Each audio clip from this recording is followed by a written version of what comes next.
Treasure Island by Robert Louis Stevenson. Chapter 29. The Black Spot Again.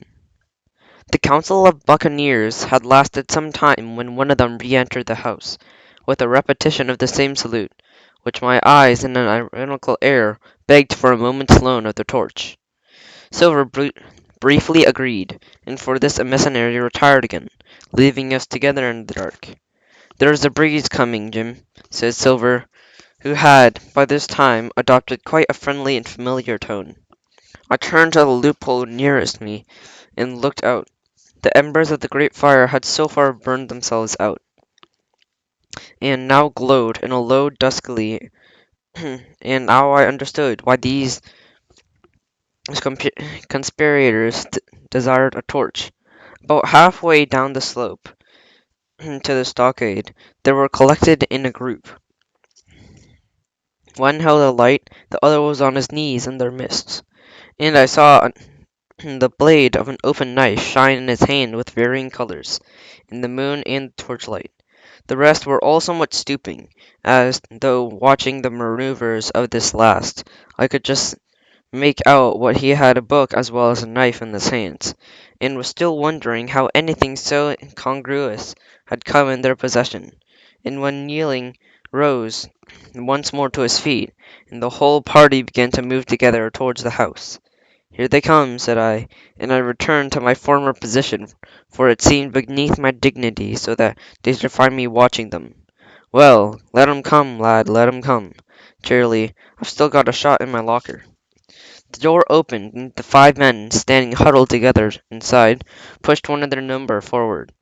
In any other circumstances, it would have been comical to see his slow advance, hesitating as he set down each foot, but holding his closed right hand in front of him. "Step up, lad," cried Silver. "I won't eat you. Hand it over, lubber. I know the rules, I do. I won't hurt a deputation." Thus encouraged, the buccaneer stepped forth more briskly, and having passed something to Silver, hand from hand, slipped yet more smartly back again to his companions. The sea cook looked at what had been given him. "The black spot! I thought so," he observed. "Where might you have got the paper? Why, hello! Look here now. Ain't this lucky? You've gone and cut this out of a Bible. What fools cut out a Bible? Ah, there!" said Morgan. "There! What did I say? No good'll come out of that," I said.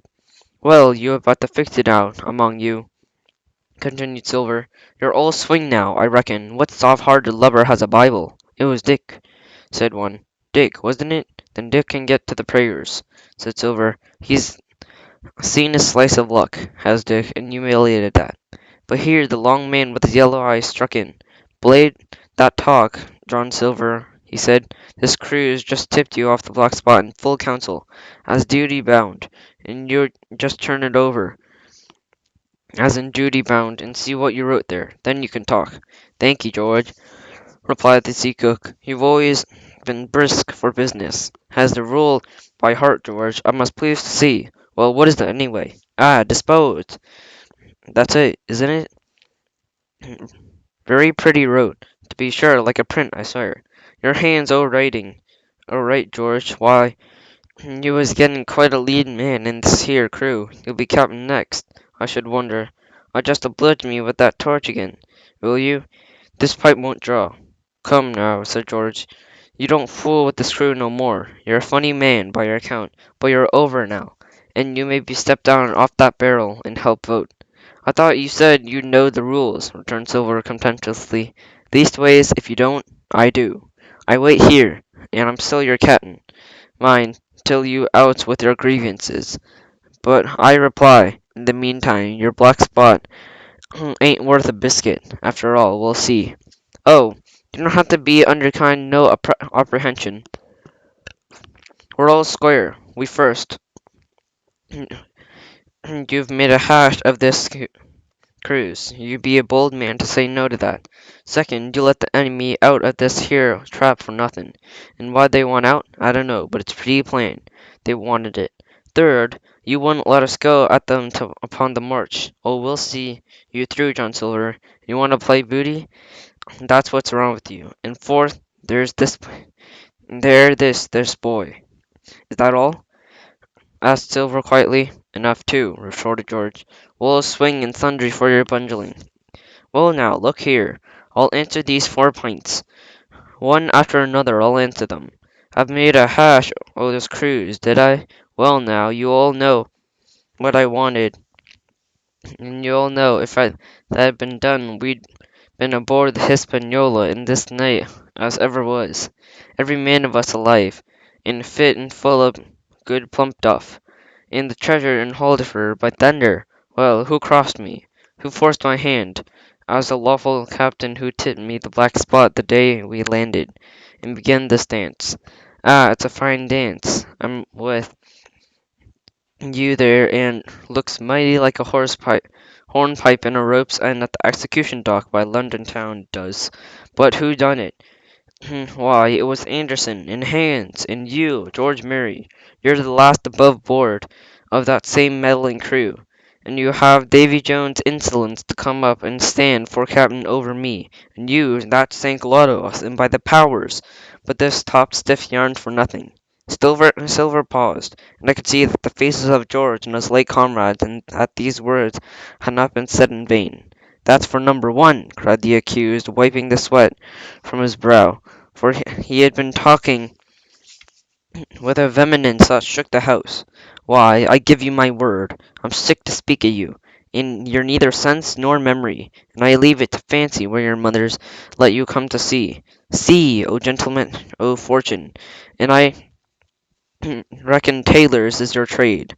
Go on, John, said Morgan. Speak up to the others. Ah, the others, returned John. That's a nice lot, ain't they? You say this cruise is bundled. Ah, by gum, if you could understand now how bad it is bundled, then you would see. We're near that gibbet that my neck's stiff with thinking on it, and you've seen, maybe, hanged in chains, birds about them, seamen painting out as they go down with the tide. Who's that? Says one. That's John Silver. I knowed him well, says another. And you can hear the chains a jangle as you go about and reach for that other's boy. Now, that's about where we are. Every mother's son of us, think to him, and Hans, and Anderson, and all ruinations of fools. If you want to know about number four, and that boy, why, shiver my timbers. Isn't he a hostage? Well, we are going to waste a hostage? No, not us. He might be our last chance, I shouldn't wonder. Kill that boy? Not me, mates. Number three? Ah, well, there's the deal to save the number three. Maybe you don't count it nothing to have a real college doctor come see you every day. You, John, with your head broke, or you, George Murray, has the ego shakes upon you now 6 hours agone, has your eyes the colour of lemon peel to do this same on the clock? And maybe perhaps you didn't know that there is a consort coming either? But this is not so long till then, and we'll see who'll be glad to have a hostage when it comes to that. And as for number two, why, I made a bargain. Well, you came crawling on your knees to make it to me to make it, or on your knees came, and you was that downhearted, and you'd have starved too if I hadn't. But that's a trifle. You look here, that's why. And he cast it down on the floor a paper that I instantly recognized, none other than the chart of the yellow paper with three red crosses that I had found on the oilcloth at the bottom of the captain's chest.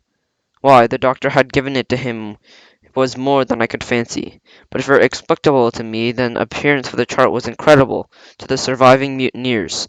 They leaped upon the cat upon a mouse, went hand to hand, one tearing it from another, by the oaths and the cries of childish laughter which they accompanied in their examination. You would have thought that they were fingering the very gold, but they were at sea with it, besides, in safety. Yes, said one, that's Flint, sure enough. J.F., a score below, with clove hitched to it. So he's done forever. Mighty pretty, says George. How are we going to get away with it, and us no ship? Silver suddenly sprang up, now supporting himself with a hand on the wall. Now I give you a warning, George, he cried. One more word of your sauce, and I'll call down and fight you. How? Well, how do I know? You ought to tell me that, and you the rest. I've lost my schooner with your interference. Burn you! But not you. You can't. You ain't got the intervention of a cockroach. But Silver you can speak, and shall, George Murray, you may lay to that. That's fair enough. said old man Morgan. Fair? I reckon so, says the sea cook. You lost the ship, I found the treasure. Who's the better man at that? Now, I resign. By thunder, elect who you please to be your captain now. I'm done with it. Silver, they cried. Barbecue forever, barbecue for captain. So that's a tune, isn't it? Cried George. George, I reckon you have another turn, my friend. I'm lucky for you I was not a revengeful man, and that's never my way. And now, shipmates, this black spot, 'tain't much good, is it now? Dick's crossed his luck and spoiled his Bible. That's all. It'll do. Kiss the book. On still, won't it? Growled Dick. He was evidently uneasy at the curse he had brought upon himself. A Bible with a bit cut out, returned Silver derisively. Not it. No bind any more than a ballad book. Don't it, though? Cried Dick, with a sort of joy. Well, I reckon that was worth having, too. Here, Jim, here's a curiosity for you, so it said Silver, and he tossed me the paper. It was a round and about the size of a crown piece. One side was blank, for it had the last leaf. The other contained a verse or two of the Revelation. These words are on it, which struck home sharply home upon my mind. Without the dogs and murderers, the printed side had been blackened with wood, ash, which began to come off and soil my fingers. On the blank side, it had written with the same material on the word de- deposed, which I had the curiosity besides me at this moment. But not a trace of writing now remains beyond a single scratch, such as a man might make with his thumb. A nail, and that was the end of the night's business, and soon after, with a drink all around, we lay down to sleep. And the outside of Silver's vengeance was to put George Marion up for sential, threaten him to death if he should prove unfaithful. Now, long ere I could close an eye, and heaven knows I had matter enough for thought in the man whom I had slain that afternoon in my own perilous position, and above all in the remarkable game that I saw Silver now engaged upon, keeping mutineers together with one hand, grasping with the other after every means possible and impossible to make his peace and save his miserable life. He himself slept peacefully and snored aloud, yet my heart was sore for him, as wicked as he was, to think on the dark perils that environed and the shameful gibbet that awaited him.